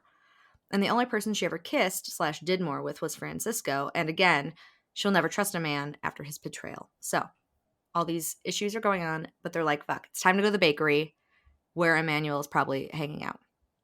They go up and they easily catch this girl. She's just trying to make bread and she's a bad baker. And they're like, no, you're a bad person. And they tag her, bring her back to hell. So she escaped hell. Yeah. Is free to do whatever she wants. Yeah. And she's like, I know what I'm going to do. I'm going to find a sourdough starter and really try to make a loaf of bread right she goes back to the bakery that she like worked at. It has been 500 years. Do we think that bakery's still around? It's a really good bakery. It's like really good. They also say like she's back to see her like descendants who have become bakers. I'm like, no. For 500 years, somebody went off and tried to be an actress. Somebody went off and went into the clergy. I don't know. There's no way 500 years of family members were bakers. I refuse to believe this. That's fair. That's fair. After that ordeal, he asks, so they again try to ask her like who let them out of hell and she can't speak. There's a spell on her, blah, blah. But they're both like, well, we got another soul. Let's go back. And as they're going back, they start talking for real. And he's like, hey, legit, jokes aside, like I would like to take you out for real when this is all done. And she's like, no, fuck you. You're a man. I'll never trust men. Bee-boo-bop. The next day, Remy arrives as the fire is burning Isabel in the middle of her bathroom. She has like set up a tub full of ice, which is very hard to get in hell. And she's standing there and she's screaming because now today it's 3 minutes long. And he happens to catch her as this is happening. He breaks down the door. And being a fire demon, this isn't going to hurt him. So he ends up like holding her as she burns. And she can kind of understand that this is happening, but like the pain is so intense and all this is happening. And as the 3 minutes end, he like gently picks her up and puts her in the ice. And he learns more about the curse, about, why she's burning up and why it's so important to get these souls back. And again, I wrote big touch her and die vibes. He realizes that's why she's sworn off men and because of this whole Francisco guy. And as she's like kind of sad, but like her skin is getting better, he's like, I'll fucking kill whoever does this to you again. And he hoists her up and he puts her out of the ice tub onto the vanity and they start kissing and like kind of doing bits. And I call this number 1. They could have slipped in that bathroom because there's probably ice all over the floor. This is so dangerous. The other title I wanted to say. Yeah. I always think of logistics when it comes to sex. Yeah. constantly. The other title I wanted to call this was like, wasn't the vanity cold? Like, I don't know. Like, She was I just would in an be. ice bath. She was in an ice bath, and I guess this is hell, so it's probably always hot. But like, if you were naked and you were picked up and plopped on like the vanity where your sink is, I'm just like, it's always cold. Like, I don't know, Yeah. mine's like a marbly. That's my main issue with shower sex of any kind, because eventually I will be touching the ice cold side of the shower. Yep. And Yep. there's nothing, like, it feels like maybe it'll be sexy, but when your entire back hits the part of the shower that the No. water doesn't Takes get you to, out. it's the worst thing. That and I'm like, not wrong. you're not wrong. That and like when I'm sure when most girls shower, there is some natural shedding that occurs of your hair. Doesn't it just like, maybe I'll cut this out, but doesn't it just like come down in the shower and like end up between your legs, or like, you know, Well, how babe, with the blue, oh yeah, so you can there's easily always see it. there's always a little bleed. Like when your hair is dyed, there's Yeah. always a little bleed, no matter how well you've dyed your Mhm. hair. And so for me, it's also like, yes, strands of my hair are And just coming blue. out and Yeah. getting lodged in my ass. Yep. But also there is blue water dripping off of me. Go on. Maybe I'm thinking maybe the sex happens before the hair gets In a perfect drenched. world. In a perfect world. And the other thing is, I only wash my hair like every 2 weeks or so. And Mhm. so a couple of times I've been like, so do you want me to put my shower cap on? Because it's not fucking wash day. So I don't Sexy. know. I don't know what you want from me right now. I don't know. Yeah. Maybe we do it and I keep my head outside Yeah, of the shower. I just try the not to entire get my hair wet, or like, Yeah. yeah. Or there's been times where I really try, like, I'll get in the shower first and I'll be like, meet you there. And I really quickly wash my hair because I'm like, get it all out, get it all out. When they come in. I love like I'm just thinking like purely like an author perspective when you're like trying to write a hot scene, because I am also sort of that person where I'm just like, The logistics. I Hmm. appreciate Yeah. a realistic scene, especially if it's like funny, but also like depending on the book, sometimes I just want that escapist. Oh, it was perfect. You know what I mean? That's why I liked in my fic. That's why I liked that they were like, "Oh, we don't have lube. What are we gonna do?" Yeah. Like, I really appreciated that, but then I also just as much appreciated, I'm a demon. Just fuck me. It's fine. Yeah. It's fine. Figure it out. Oh, I so just funny. overthink my own scenes, because then I'm like, someone's gonna read this and then this is gonna take them out of the scene, so they Yeah. can't do it here or at this moment. Yeah. or- But speaking of sex, they don't even have sex. They're doing everything but, and then they're interrupted by Philippe, which is her huge saber-toothed tiger cat. He sneaks up on them and freaks out Remy because he's a demon. His skills should be honed better. But she's like, oh, that's just my cat. It's okay. And it's this huge, like, growling, like, blood dripping from his huge teeth. And she's like, you know what, this was good. We have to get going. So she, like, you know, gets up. She's like, can you feed Remy, or can you feed Philippe while I go get changed? And like he goes to the fridge. He takes out a huge steak, and he says she just thinks you're a regular cat, doesn't she? And this tiger pretty much is like kind of smiles at him, and he throws the steak to him, and like that's all we get. And it was like, interesting. So then she comes back like fully dressed, and Remy says his sources say a quote medieval spirit is hanging around at a strip bar in hell, like at one of the strip bars. And so they head there to find Alvaro. And Alvaro was just a cheating bastard, another guy who was creepy, who cheated on all of his girlfriends, and basically was like, oh, she made me, like, when she was getting burned at the stake, he was like, she made me cheat on like everyone, so that's why he was number 3. And he runs, but they easily catch him at this strip bar. Remy says, like, you know, that it's easy, like, get him, tag him, he's gone, he's back to like the prison over on the other side of the street. And Remy's like, does that, you know, earn me a kiss maybe? And Isabel's like, absolutely. And once they send him back, they start making out hard. And as they journey, like, it's the kind where he like picks her up, her legs are wrapped around him, And he's like, this is not the ideal place to like do this because we're in a strip club, but also like she deserves better. And so he's carrying her, but he's like, where can I go? I don't want to go back to her house because that tiger's going to try and kill me because clearly he doesn't want me there. And he doesn't have a house, we learn. He either stays at girls' apartments who he's been sleeping with, or he sleeps in the barracks where the rest of like the demon soldiers are, or he stays with his mom because he thought, why should I get a place when I'm just fucking people left and right? And he's I like, wish it was like Ken from the Barbie movie, where it's like, where do the Kens sleep? And Yeah. Barbie's like, I don't know. And then we just continue on. Like, that's Yeah. all I'm picturing for him. I feel like that's "Eh." kind of it too. It's like, oh, wherever I find a bed. Yeah. So Yeah. in his inner monologue, he's like, oh yeah, my mom's on a cruise, so like I can take her to my mom's house. So he like takes her there. They get in the house and they can't even make it up the stairs. They rip off each other's clothes in the main room and they do it. And I call this one number 2. So glad the mom didn't walk in because we already had an interruption scene with a cat. And I was like, don't tease me doubly. It's good sex. It's a good sex scene. Very fun. The next morning, Remy slips out of bed and he kisses her on the head. And he's like, I'll be back. You stay here.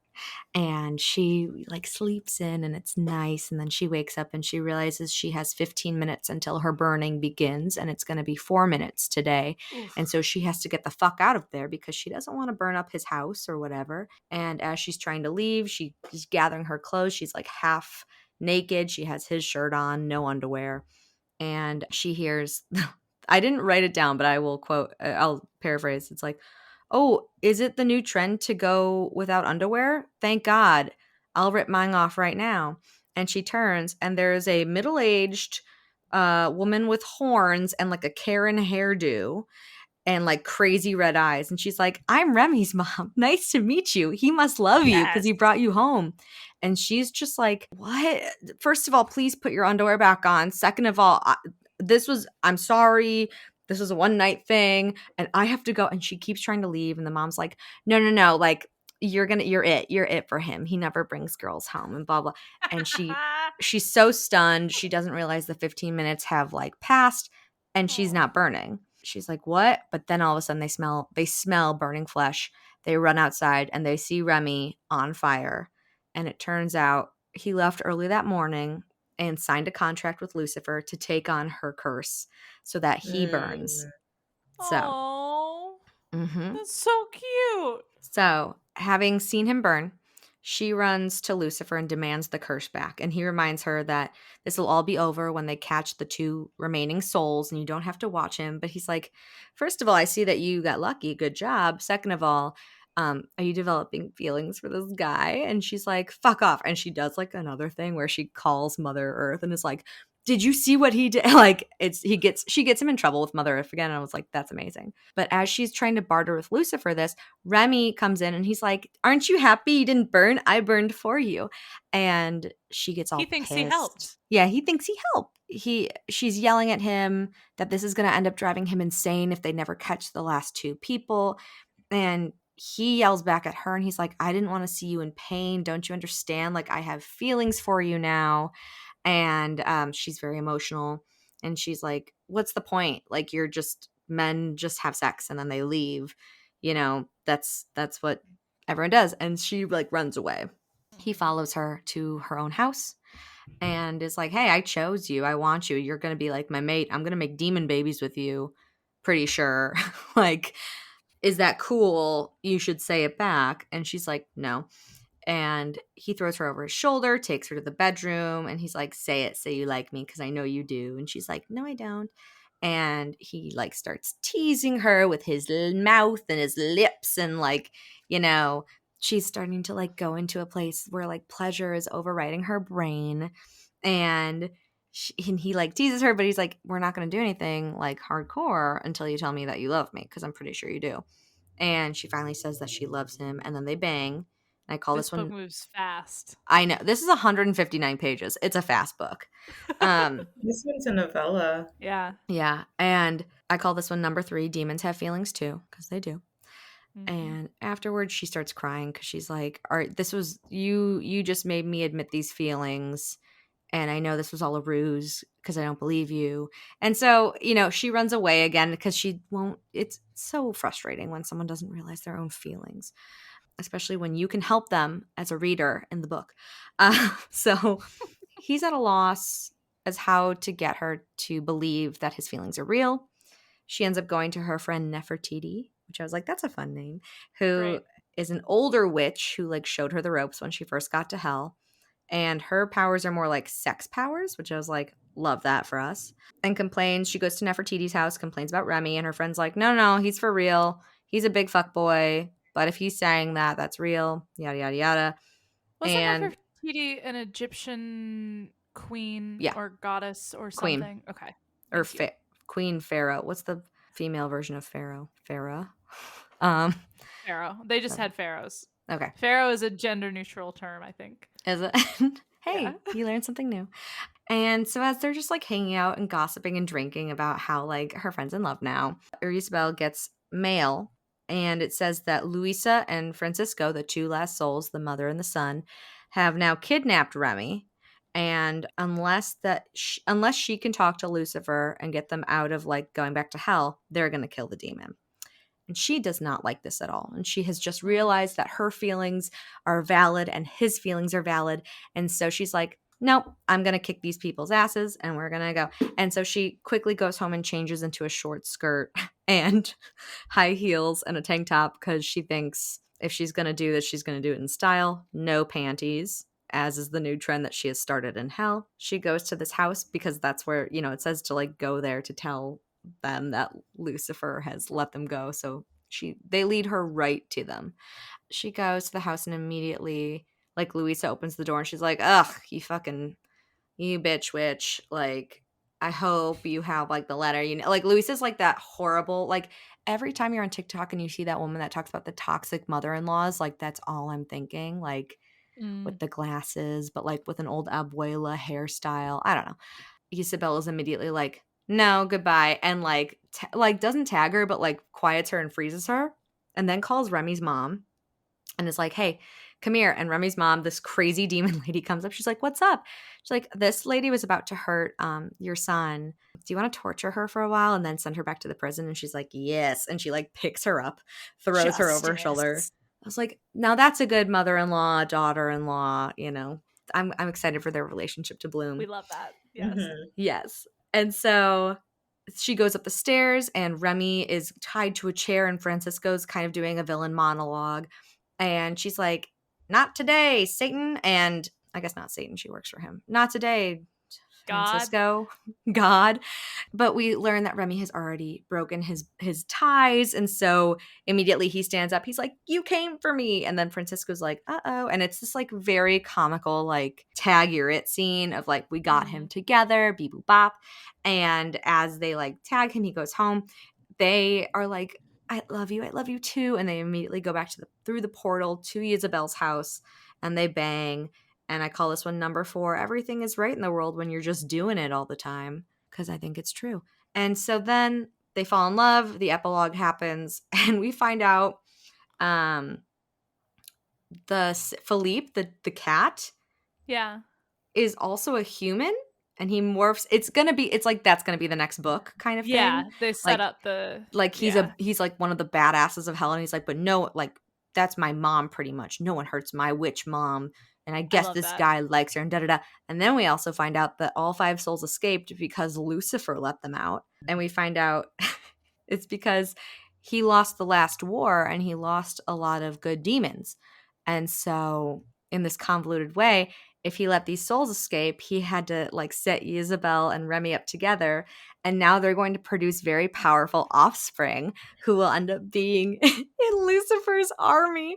And I was just like, what a way to start a series. And I was just like, wow, I'm kind of in. Like, it's so stupid. That's awesome. So dumb. Love it. That's the end of that book. And then I just had, like, after hearing all of this, I guess it's not much of a game. It's more of a discussion question. Okay. But actually, maybe it is a game. Well, let's see. My first question is, would you end up making the deal with Lucifer for revenge on people? Would you end up being Lucifer's assistant for 500 years? if something terrible like that Yeah. happened. Yeah, I would have done the same thing she did, where I was like, if I'm going to be burned at the stake and I have an out, even if it's like a dark spell, fuck all of y'all. I'm just going to do it and deal with the consequences. Because the alternative is to like get painfully killed and nothing else. Well, I really would that you have assume control over. if there's a hell, there's a heaven. And if she's like a good witch, maybe she would have. I wouldn't take for granted that I'm going to heaven, though. I would be like, I want some guaranteed shit, and at least this time I know I'll be employed, and the people that I hate will be suffering, and I'll take those odds over. Do I think God likes me? Yeah, I think I think I have the same answer. Like if someone's going to do something like that is a deep, deep betrayal. Yeah.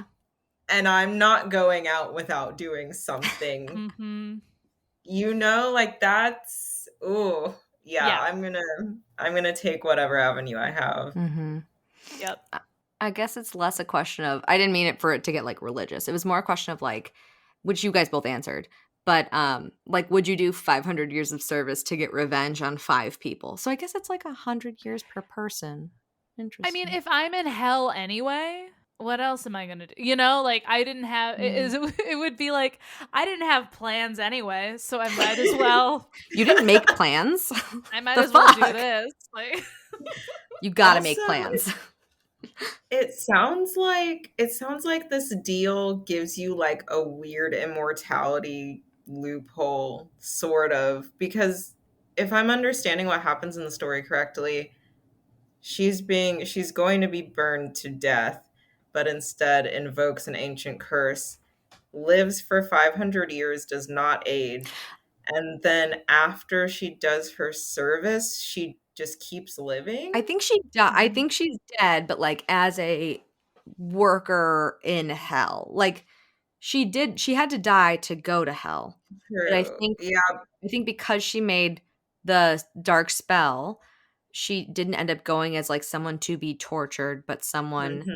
who could work off a debt or something like that. So I think Mhm. she is dead. But Okay, just she's dead, but she's still living her best life. she is living her best Yeah. life. I mean, not to be sacrilege, but Hellcat sounds kind of fun. Like saber-toothed tiger pets, sex. there's a reason there's so many, like there's a Shoes. reason Has Been Hotel, and like there's a reason there's a lot of stuff set in hell and not as much stuff set in heaven. Like hell Fair. sounds more interesting generally. Fair. Yeah. Did you say you had a second question for your story, or was that I think I kind of said them all in one. I think I just did add-ons. But that was A Demon and His Witch. So would you like to rate our stories out of 5 raccoons and trash cans? I guess there wasn't really much like research, but in terms of angels and Vibes. demons, out of 5 raccoons and trash cans, which stories adhered to the research the most? Or just what did you like, if you liked it? Yeah, did you like them? Yeah. I mean, like, okay. So we have I mean, I would not have expected 007 Demon AU. So like that person has an amazing brain, and so obviously they get everything for that. And it sounds like very charming. So I love a sex ritual demon sex inside of the ritual circle. That's perfect. So goth. You love a classic sex ritual. I love Big fan of a sex ritual over here. big fan of a sex ritual. So that scene sounds really cool. I would love to like go back and actually read that. It sounds really fun. It is.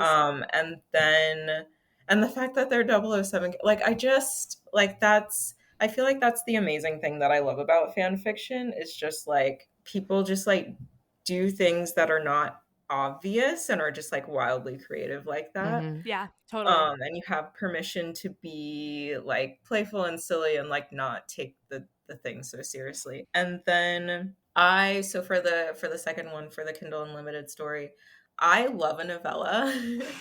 I like my first like published work was like just like short stories and poetry. And it was fun to like write my own novella, which is the Mhm. upcoming one, because I just really love, I love a short, compact story that Yeah. goes They're through the whole fast. arc.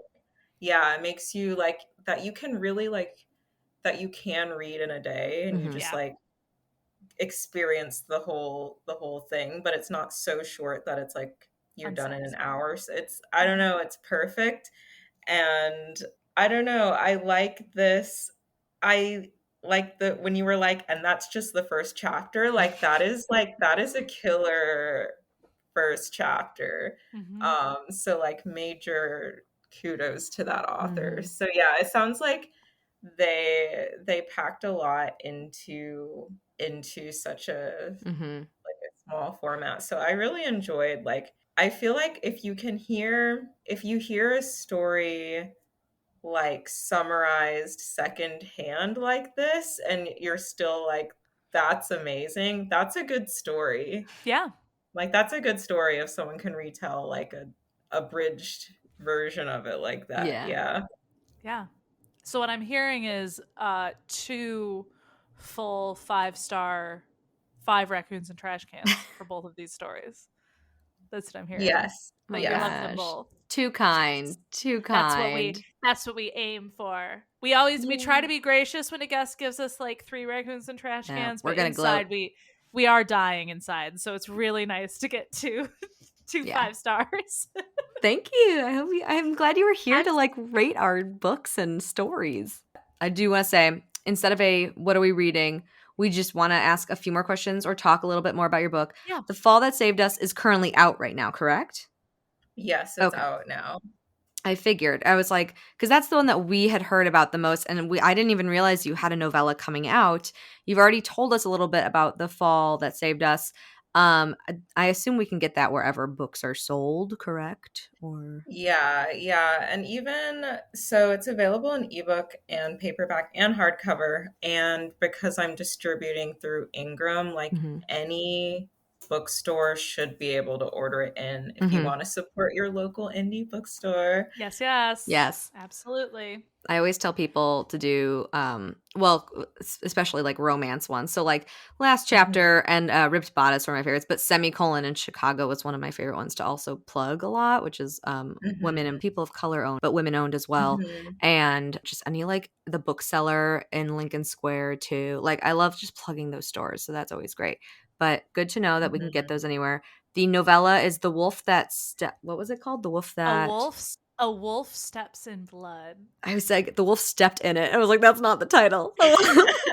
That wolf stepped right in it. Can you tell us a little bit about that and maybe like what to expect and when it's coming out so we can talk about it and plug it and put it on our link tree for you? Yeah, sure. Thank you so much. The novella is a Black lesbian Red Wolf Shifter Blood Witch romance, In. set in rural Alabama and Mississippi. So for this one, I was like literally going back to my roots. I feel like there's not a lot of that's like not a setting for like paranormal Mm-hmm. romance or like urban Yeah. fantasy, really. So yeah, about a red wolf shifter who is like not at home in her body, not comfortable with shifting, Mhm. um, meeting her fated mate who happens to be a witch. And the like origin story of the wolves in this world is that so red wolves are extinct in Alabama. Mm-hmm. That's like their natural, yeah. And Yeah. so in my like lore, because I really wanted to ground it in the setting of Alabama, is that the wolves went to witches for help in order to blend into the human world. So instead of being humans that have a wolf form, they're technically Well, wolves that have other a way. human Mm-hmm. Oh, form that's so and have cool. like integrated into yeah, just like the local culture. So yeah, basically Blood Witch exiled, she's left home, she's grieving her brother, and so they're simultaneously kind of holding each other's like grief and helping each other through this. And yeah, so that's this upcoming novella, and it was nice to return to like a shorter form since Yeah. I fell in love with short stories. So I'm so excited to read that. Yeah, That's you such said- a fun idea. You said a lot of good buzzwords for me, like fated mates, shifters. I was like, no, I'm done. I'm sold. I'm in. I also love like a southern, not gothic, but kind of like a southern witchy vibe. I love that idea too. That's so, and also, yeah, I didn't know about them being extinct. That's really, really cool lore. Yeah, red wolves they look similar to coyotes, so they're smaller than like gray wolves, but not as small as coyotes. So I did a bit of, I feel like this is the most research I've ever done for a story, was just on like, what are red wolves? What happened to them? Are there any left? Like, it seems like some efforts are bringing the population back now, but they've been like gone for almost 100 years. Wow. So that's kind of like the turning point in the story, is like they were blessed by these witches, and now this blessing is kind of like, the magic is getting kind of wobbly and weird things are happening now that they're approaching the 100th year. Gotcha. So yeah, that's cool. It sounds like you put a lot of research and effort into your like stories, just with like The Fall That Saved Us, a lot of like, I don't want to say biblical, yeah, like biblical, like kind of lore and like demon and archangel succubus backstory and names, and then like this with the red wolves and like Alabama and like the setting, like that's so cool, and it's like very like impressive. That's really cool. I'm just like to change really it into up. that. Yeah. Two books out the gate. Do we know yet when A Wolf Steps in Blood is coming out? So I'm aiming for an April release date for this one. I haven't nailed down a specific day yet, but I'm thinking it's going to be a Tuesday in late April. So okay. Maybe that sounds good. Tuesday's a good day. My birthday is it April Tuesday? 16th, which is a Tuesday. So maybe if you wanted to give me a birthday present, I wouldn't be mad about it. It's a good day. It's a good day. Dedicated to Jess. Thank you. Happy birthday. Your book will be in Aries and it will be great. I was thinking about that too. I was like, and this book is an Aries. It's like, it's kind of grimy and unhinged at times. Thank you. Thank you for knowing Incredible. Me. Oh gosh. Jess, any final thoughts before we send? No, I had such a fucking good time doing this with you, and I hope, yes, and I'm excited to like. I assume you'll be at the Romantasy Festival with us, so I'm so excited to just like hang out, and we should do this again sometime. Yes, I had a great time. It's like wild listening to a podcast and then being here. So like, I don't know, I've had like so much fun with like how y'all dig into tropes. Like, okay, the Omegaverse episode was super fun. The Omegaverse episode's one of my favorite episodes that we've done. It was a good one. I was so nervous about it because it's so much. I'm so glad to hear you liked it. I think we need to do a part 2.